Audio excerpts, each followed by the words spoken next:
dictatorschap, niet een dictatuur. Nee, geleide democratie is democratie met leiderschap.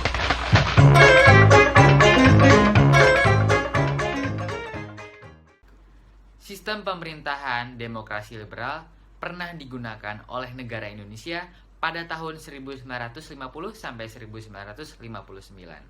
Sistem demokrasi liberal adalah sistem politik yang menganut kebebasan individu dan dipimpin oleh Perdana Menteri, serta kabinet-kabinetnya dipilih berdasarkan partai politik. Terdapat 4 partai politik pada saat itu, yaitu ada Nahdlatul Ulama, Partai Komunis Indonesia, Partai Nasional Indonesia, dan juga Partai Masyumi. Terdapat 3 partai yang diakui karena Partai Komunis Indonesia tidak diakui dan juga tidak dipilih untuk bisa memiliki hak dalam memilih kabinet pada zaman itu. Demokrasi liberal Indonesia pada saat itu terdapat 7 kabinet di dalamnya, dalam kurun waktu hanya 9 tahun. Di sini menunjukkan betapa tidak sehatnya sistem pemerintahan Indonesia pada saat itu. Lalu, apa saja ke-7 kabinet dalam sistem demokrasi liberal Indonesia? Ayo kita bahas.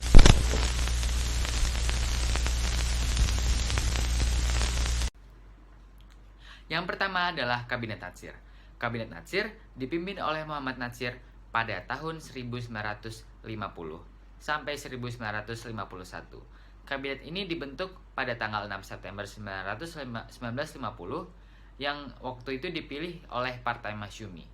Kabinet Natsir mengalami kemajuan yang sangat pesat, yaitu menjadikan Indonesia sebagai anggota PBB dan mampu mengadakan perundingan dengan Belanda terkait dengan pembahasan Irian Barat. Namun sayangnya masalah mulai muncul, di mana Kabinet Natsir tidak mengalami kemajuan terkait dengan perundingan Irian Barat dengan Belanda. Dan juga Kabinet Natsir mengalami kemunduran sejak adanya pemberontakan DITII, sehingga keluarlah mosi tidak percaya oleh parlementer dan juga ada sangkut paut mengenai pembekuan parlementer daerah. Dan akhirnya Kabinet Natsir bubar pada tanggal 21 Maret 1951.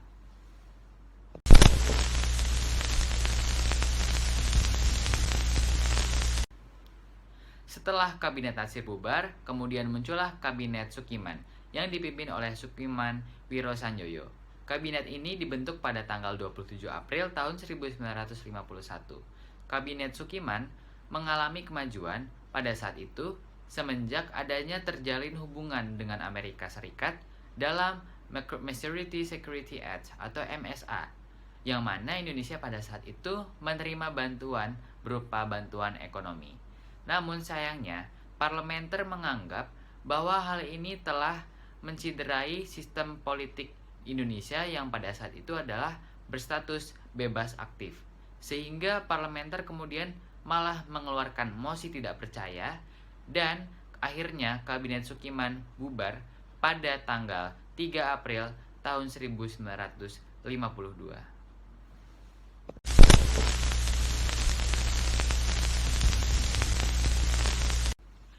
Bubarnya Kabinet Sukiman akhirnya membawa Indonesia pada sistem kabinet yang baru yang disebut dengan Zakon Kabinet.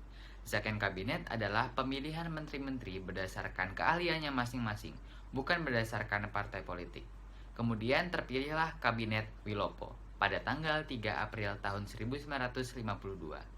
Selang 1 tahun setelahnya, Kabinet Wilopo mampu mengesahkan Undang-Undang Pemilu yang menjadi dasar hukum Indonesia pada saat ini, sampai pada saat ini, yaitu disahkan pada tanggal 4 April tahun 1952. Hal ini kemudian menjadi kemajuan pada Kabinet Wilopo pada saat itu. Namun sayangnya Kabinet Wilopo pada saat itu terjerat kasus dengan TNI Angkatan Darat pada tanggal 17 Oktober 1952 dan juga Kabinet Wilopo harus bertanggung jawab atas terjadinya peristiwa di Sumatera Utara, yaitu adalah Tanjung Morawa yang melibatkan 4 petani meninggal dunia. Sehingga dengan adanya permasalahan-permasalahan dan kasus-kasus ini, parlemen mengeluarkan mosi tidak percaya kepada Kabinet Wilopo.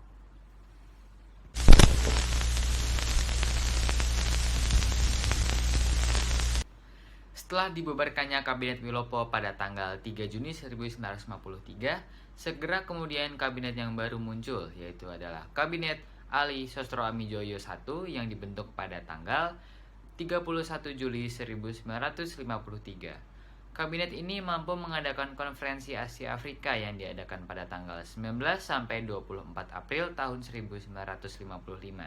Namun sayangnya, dikarenakan adanya permasalahan dengan TNI Angkatan Darat pada tanggal 27 Juni 1955, kemudian maraknya pemberontakan Indonesia pada saat itu, maka parlemen mengeluarkan dekret atau mosi tidak percaya pada tanggal 12 Agustus 1955.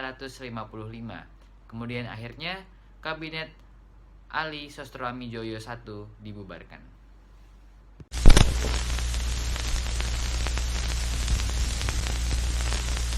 Setelah dibubarkannya Kabinet Ali Sostro Amijoyo I pada tanggal 12 Agustus 1955 yang telah dipilih oleh Partai Nahdlatul Ulama dan Partai Nasional Indonesia, kemudian pada tanggal yang sama dibentuklah sistem kabinet yang baru, yaitu adalah sistem Kabinet Burhanuddin Harahap yang dipilih oleh Partai Masyumi. Kabinet ini kemudian mampu mengadakan pemilihan umum tahun 1955 yang dibagi menjadi dua, yaitu adalah DPR dan juga Konstituante Negara.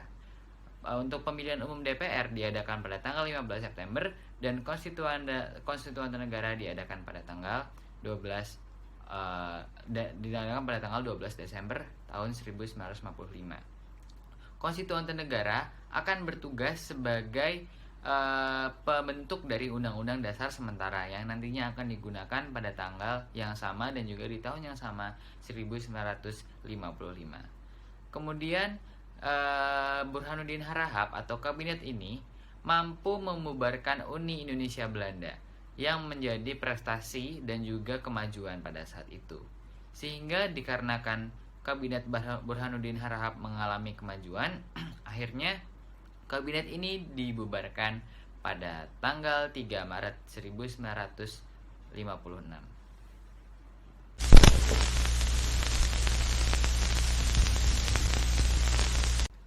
Kemudian akhirnya terjadi koalisi antara Nahdlatul Ulama, kemudian Partai Nasional Indonesia dan juga Partai Masyumi, di mana terjadi pemilihan kembali Ali Sostro Amijoyo sebagai kabinet, yang mana kabinet ini dinamakan Kabinet Ali Sostro Amijoyo II yang dibentuk pada tanggal 4 Maret 1956.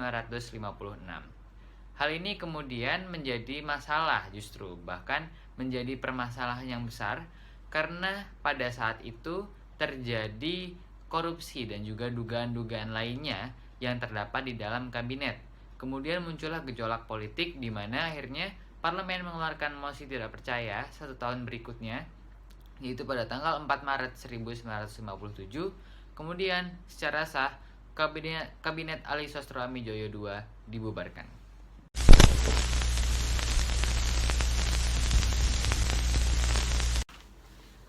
Terjadi peristiwa unik setelah terjadinya pembubaran dari Kabinet Ali Sostro Amijoyo II, yaitu di mana Presiden Soekarno dengan tanggap menggunakan zakon kabinet kembali atau tidak melibatkan partai politik dan bahkan melibatkan orang di luar kabinet yang bernama Juanda Kartawijaya. Kemudian hal inilah yang menjadi terbentuknya kabinet terakhir pada masa demokrasi liberal Indonesia yang dinamakan dengan Kabinet Juanda. Kabinet Juanda dibentuk pada tanggal 9 April tahun 1957. Kabinet ini kemudian mampu mendeklarasikan dengan judul Deklarasi Juanda mengenai perbatasan laut atau teritorial laut yang menjadi undang-undang atau hukum dasar mengenai perbatasan wilayah negara Republik Indonesia hingga saat ini. Kemudian sayangnya pada tanggal 30 November tahun 1957 terjadi peristiwa Cikini, yaitu adalah peristiwa di mana terancamnya nyawa Presiden Soekarno karena adanya percobaan pembunuhan oleh beliau. Sehingga semenjak kasus itu deklarasi atau Kabinet Juanda menjadi tidak sekuat pada saat sebelumnya, di mana akhirnya kabinet ini dibubarkan oleh parlementer dengan mengeluarkan mosi tidak percaya pada tanggal 5 Juli 1959.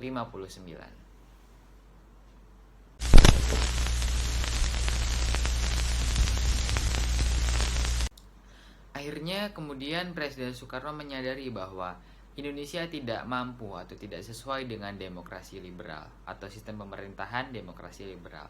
Sehingga akhirnya keluarlah dekret presiden pada tanggal 5 Juli 1959, di mana isinya adalah menetapkan kembali Undang-Undang Dasar 1945, membubarkannya Dewan Konstituante Negara yang dipilih oleh hasil pemilu 1955, kemudian membentuk MPR atau Majelis Permusyawaratan Rakyat Sementara yaitu MPRS, dan juga Dewan Perwakilan Agung Sementara atau DPAS. Sehingga dari sinilah sistem demokrasi liberal Indonesia tidak berlaku kembali.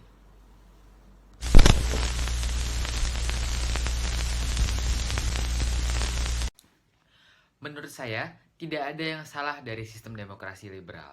Namun, sistem demokrasi liberal hanyalah tidak cocok dan juga tidak mampu digunakan dalam sistem pemerintahan di Indonesia. Hal ini menurut saya dan menurut pandangan pribadi saya disebabkan oleh banyaknya suku, ras, budaya, dan adat di negara Republik Kesatuan Negara Republik Indonesia. Hal inilah yang menjadikan sistem kedaulatan atau sistem negara idealis atau negara liberalisme tidak cocok di Indonesia.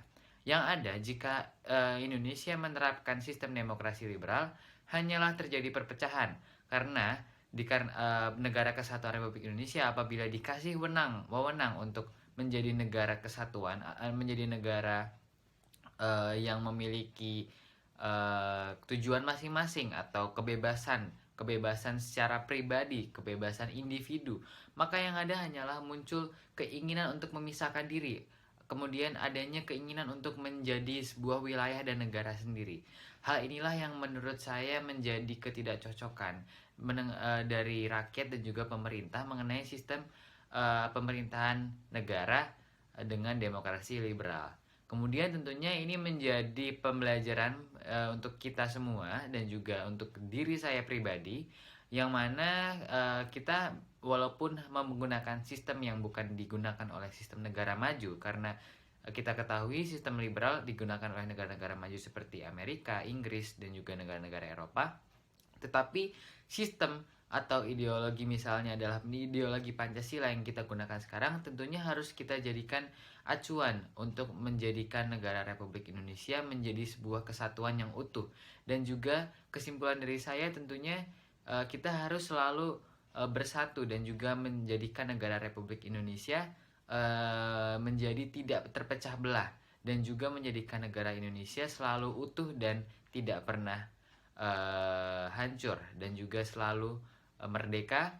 Dan tugas kita adalah untuk melanjutkan perjuangan kemerdekaan Republik Indonesia.